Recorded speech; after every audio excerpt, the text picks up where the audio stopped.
आप सभी का स्वागत करते हैं चैनल पर एक बार फिर से friends. Uttar Pradesh state medical faculty की तरफ से फ्रेंड्स आप सभी लोगों के लिए इस बार 2024-25 के एडमिशन फॉर्म सबमिट हो चुके हैं।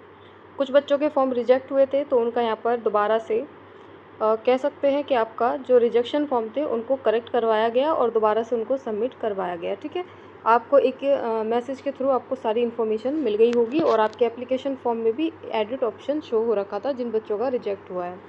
तो अभी बात करने वाले हैं फ्रेंड्स आपके अपनी रैंक के अनुसार आपको कौन सा कोर्स यहाँ पर चूज़ करना चाहिए, कौन सा कोर्स आपके लिए बेस्ट रहने वाला है, तो किस तरीके के कॉलेज आपको चूज़ करने चाहिए। इस वीडियो में आपको सारी जानकारी मिलने वाली है फ्रेंड्स। आप सभी लोगों के लिए वीडियो बहुत ज़्यादा इंपॉर्टेंट है, तो जल्दी से लाइक कर दें वीडियो, चैनल को सब्सक्राइब करके बेल आइकन प्रेस कर दें। तो चलिए ऑफिशियल वेबसाइट पर चलते हैं फ्रेंड्स, वहाँ पर देखना ज़रूरी है कोई इन्फॉर्मेशन आई है अभी तक या नहीं आई।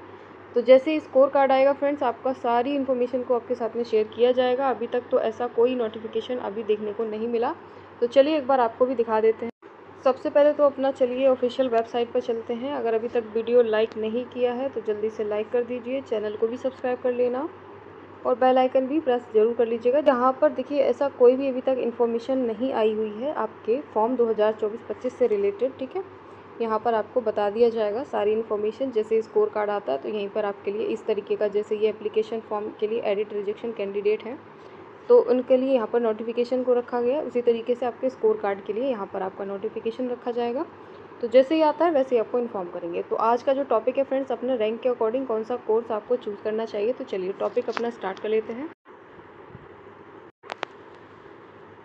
सो आई होप शायद आपको ये क्लियर दिख रहा हो। ठीक है, कोई प्रॉब्लम ना हो रही हो। अगर आप चाहते हो तो ब्राइटनेस भी थोड़ा सा बढ़ा सकते हो। ठीक है, तो चलिए बात कर लेते हैं preference choice filling according to rank. ठीक है, कोर्सेज़ की भी बात करेंगे और यहाँ पर कितने यहाँ पर कट ऑफ वाले कॉलेज हैं वो एक सेपरेट वीडियो में आपके लिए बता देंगे। ठीक है फ्रेंड्स, अभी यहाँ पर आपको बताना है सिर्फ और सिर्फ कौन से कॉलेज आपको चूज़ करने चाहिए रैंक के अकॉर्डिंग। चलिए मान लेते हैं यहाँ पर आपकी जो रैंक है फ्रेंड्स यहाँ पर 500 से लो है, यानी कि आपकी रैंक 243 है, 340 है। ठीक है, और 128 है। इस तरीके की अगर आप रैंक रखते हो, ठीक है, अगर आप यहाँ पर इस तरीके की रैंक रखते हो तो ज़्यादातर आप यहाँ पर high cut off college choose करने की कोशिश कीजिए। उसके बाद यहाँ पर जो सुटेबल यहाँ पर आपके कोर्सेज रहने वाले हैं आपके लिए, तो DLT, फार्मेसी, फिजियो, उसके बाद OT टेक्नीशियन, तो ये बेस्ट कोर्सेज में से आते हैं फ्रेंड्स। और एक मैंने कह सकते हो कि जो बेस्ट कोर्सेज के अकॉर्डिंग एक सेपरेट वीडियो भी आपके साथ में शेयर किया था, तो उस वीडियो को अगर आप चाहते हो तो आप जाइएगा चैनल पेज पर जा कर के देख लीजिएगा, best course versus best course. ठीक है, आपको सारी इन्फॉर्मेशन उस वीडियो में मिल जाएगी। तो DLT, फार्मेसी, फिजियोथेरेपी और OT टेक्नीशियन के लिए आप यहाँ पर अगर सोच रहे हैं कि आपको कोई कॉलेज मिल जाए, ठीक है, चाहे आप वो हाई कट ऑफ सोच रहे हो चाहे आप न्यू कट ऑफ सोच रहे हो, यानी कि लो कट ऑफ यानी कि न्यू कॉलेज आप सोच रहे हो, ठीक है, तो रैंक आपकी बहुत अच्छी होनी ज़रूरी है। यहाँ पर आपकी जो रैंक रहनी चाहिए वो 500 से लेकर के 800 तक की रैंक आपकी होनी ज़रूरी है। अगर आप इस रैंक के बीच में हैं, कहीं पर भी आप हैं, यानी कि 780 भी हैं तब भी चलेगा। ठीक है, तो आप इस तरीके के कोर्सेज़ को चूज़ कर लीजिएगा, आपको आराम से अलॉट हो जाएंगे। और यहीं पर अगर कट ऑफ की बात करें, आपके जो कॉलेज कट ऑफ की बात करते हैं, जैसे ही मैंने बताया अगर आप 500 से नीचे रैंक रखते हैं फ्रेंड्स तो आपको यहाँ पर high cut off college choose करने हैं, यानी कि ओल्ड कॉलेज आपको चूज़ करने हैं। और अगर आप यहाँ पर 800 से ऊपर चले गए, यानी कि 1000 तक भी अगर चले गए हैं, तो आपको यहाँ पर न्यू कॉलेज, लो कट ऑफ कॉलेज को चूज़ करना है। ये आपको ध्यान रखना है हमेशा। चलिए आई होप इतना आपको समझ में आया होगा। नेक्स्ट बात करेंगे, मैंने यहाँ पर देखिए फ्रेंड्स रैंक के अकॉर्डिंग इसको थोड़ा सा डिवाइड कर दिया है आपके कोर्सेज़ को, कि कौन से कोर्सेज़ किस रैंक तक के लिए यहाँ पर सूटेबल होते हैं और आपको इजीली अलॉट होने के चांसेस 90% तक बढ़ जाते हैं। ठीक है, तो ये सारी चीज़ें आपको इसीलिए मैंने एक पेज पर लिख करके आपको शो करी है, ताकि आप यहाँ पर कोई भी कन्फ्यूज़न क्रिएट अपने माइंड में ना कर लो। देन रैंक की बात करें 800 से लेकर के अब यहाँ पर आपको 1400 तक की बात कर रहे हैं।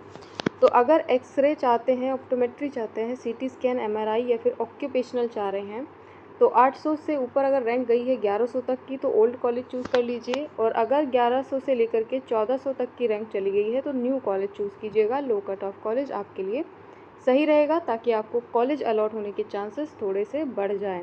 ठीक है, इस तरीके से आपको क्या करनी होती है, अपनी प्रेफरेंस रखनी होती है। ठीक है, तो ये सारी चीज़ें आपको समझना बहुत ज़्यादा ज़रूरी है, ताकि आप काउंसलिंग टाइम पर कोई भी कन्फ्यूज़न क्रिएट ना कर लो और कोई भी मिस्टेक आप ना कर लो। अब देखिए यहाँ पर मिस्टेक से थोड़ा सा मैं आपको समझाना चाहूँगी। काफ़ी बच्चे ऐसे होते हैं फ्रेंड्स जो फर्स्ट राउंड की काउंसलिंग में पार्टिसिपेट नहीं करते, तो वही उनकी सबसे बड़ी मिस्टेक होती है। बिकॉज़ अगर आप फर्स्ट राउंड की काउंसलिंग में पार्टिसिपेट नहीं करोगे तो आपको थोड़ा सा आगे चल कर के प्रॉब्लम क्रिएट हो सकती है। वो ऐसा मैं इसलिए कह रही हूँ ताकि आपको पता होना चाहिए 70 से 80% सीटें, जो मैंने आपको लास्ट अभी 2-3 वीडियो में ऑलरेडी बता चुकी हूँ, मैं दोबारा से इसको रिपीट कर दे रही हूँ ताकि सभी बच्चों को अच्छे से ये चीज़ पता चल जाए। 70 से 80% तक सीटें आपकी फ़र्स्ट राउंड की काउंसलिंग में फ़िलअप होती हैं। बाकी 10 से 20% सीटें जो बचती हैं, ठीक है, इससे ज़्यादा सीटें नहीं बचेंगी, ये आप याद रखिएगा सेकेंड राउंड की काउंसलिंग में। देन उसके बाद आपकी जो मॉप अप होती है उसमें, या फिर आपकी जो थर्ड राउंड की काउंसलिंग आप जिसे कहते हो, उसमें आपको 5 से 10% सीटें ही देखने को मिलती हैं। अब ऐसा होता क्यों है वो भी आपको समझना है। अब देखिए यहाँ पर मान लीजिए कोई भी सेक्टर में आप काउंसलिंग करवाते हो तो हर जगह आपको ऐसा ही देखने को क्यों मिलता है? वो देखने को आपको ऐसा इसलिए मिलता है क्योंकि फर्स्ट राउंड में देखिए जो बच्चे अच्छी कट ऑफ के रहने वाले होते हैं, यानी कि उनके जो रैंक है वो बहुत अच्छी होती है, तो उनको सिलेक्ट कर लिया जाता है। बाद में उसके बाद जो रैंक वाले स्टूडेंट होते हैं उनको सिलेक्ट किया जाता है। अब ये 3 फेज़ में ही आपकी काउंसलिंग क्यों कराई जाती है उसका भी रीज़न है। बिकॉज़ यहाँ पर देखिए ज़्यादा से ज़्यादा पार्टिसिपेट फर्स्ट में लोग करते हैं, सेकंड में करेंगे, मॉप अप में करेंगे। काफ़ी बच्चे चाहते हैं कि उनको कॉलेज मिल जाए, कोई भी कॉलेज मिल जाए, बिकॉज़ यहाँ पे सभी कॉलेज आपके गवर्नमेंट है, कोई भी प्राइवेट कॉलेज नहीं है। अब जितने बच्चे यहाँ पर पार्टिसिपेट करेंगे उतना ही ज़्यादा पेमेंट होगा, ठीक है, तो उतना ही ज़्यादा फैकल्टी को फ़ायदा भी होता है। तो इसीलिए मैं हमेशा कहती हूँ, अगर देखिए फैकल्टी चाहती कि सब बच्चों का एडमिशन हो तो वो एक ही काउंसलिंग करवा सकती थी, ठीक है, फर्स्ट राउंड में ही सारी सीटों को क्यों ना भर देती। वो इसलिए नहीं भरी जाती क्योंकि उन्हें खुद के लिए भी कुछ ना कुछ कंसेशन रखना होता है, ठीक है, तो जितना पैसा उनके पास जाएगा इसीलिए उनको फ़ायदा होता है। ये थोड़ा सा आपको कड़वा सच लग सकता है बट ये ट्रू है, ठीक है, इसको मैं पहले ही आपको बता चुकी हूँ। तो इसलिए कोशिश कीजिएगा फ्रेंड्स कि फ़र्स्ट राउंड की काउंसलिंग में पार्टिसिपेट करें। आपको सेकंड तक चांस मिल रहा है, ठीक है, मॉप अप में मत कराइएगा। बिना फालतू के आप पेमेंट करोगे और आपकी जो सिक्योरिटी फ़ी है, कुछ बच्चों की अभी तक सिक्योरिटी फ़ीस भी वापस नहीं आई है, तो मॉप अप के लिए आपको सोचना ही नहीं है। सबसे पहले तो आप फर्स्ट राउंड में पार्टिसिपेट कीजिए। अगर आपको कॉलेज मिल जाता है तो बहुत अच्छी बात है, और सेकंड में अगर आपको नहीं मिल रहा है तो मॉप अप में आपको कोई ज़रूरत नहीं है फ्रेंड्स। अपने पैसे अपने पास रखें, नेक्स्ट टाइम किसी अच्छे कोर्स में या फिर किसी और सेक्टर में आप ट्राई कीजिएगा तो वो आपके लिए ज़्यादा बेस्ट रहेगा, ठीक है। तो ये मैं अपना समझ करके आपको सजेस्ट कर रही हूँ फ्रेंड्स, क्योंकि कुछ बच्चे अभी भी बहुत ज़्यादा परेशान है लास्ट ईयर की सिक्योरिटी फ़ीस को लेकर के। उनकी सिक्योरिटी फ़ी अभी तक वापस नहीं आई है, ठीक है। तो ये मैं आपको एक स्टूडेंट के तौर पर आपको समझा रही हूँ ताकि आप अच्छे से इन चीज़ों को समझ पाओ। चलिए टॉपिक पर आते हैं। तो चलिए नीचे बात करेंगे अपने 1400 से लेकर के 2000 या फिर आप 2500 तक की रैंक अगर चले गए हैं तो आपको कैसे कोर्स चूज़ करने चाहिए, जैसे ब्लड ट्रांसफ्यूज़न, कार्डियोलॉजी, डायलिसिस या फिर और बचे हुए कोर्सेज़ जिनके बारे में यहाँ पर पूरा नहीं लिख सकते। तो इसके अलावा जो कोर्सेज़ बच जाते हैं तो उनको यहाँ पर मैंने लिख दिया है, ठीक है। तो इस तरीके के कोर्सेज़ को आप चूज़ कर लीजिएगा तो आपको मिल जाएगा। देन अगर 1400 से लेकर 1800 तक के बीच हैं तो आप high cut off college choose कर लीजिए।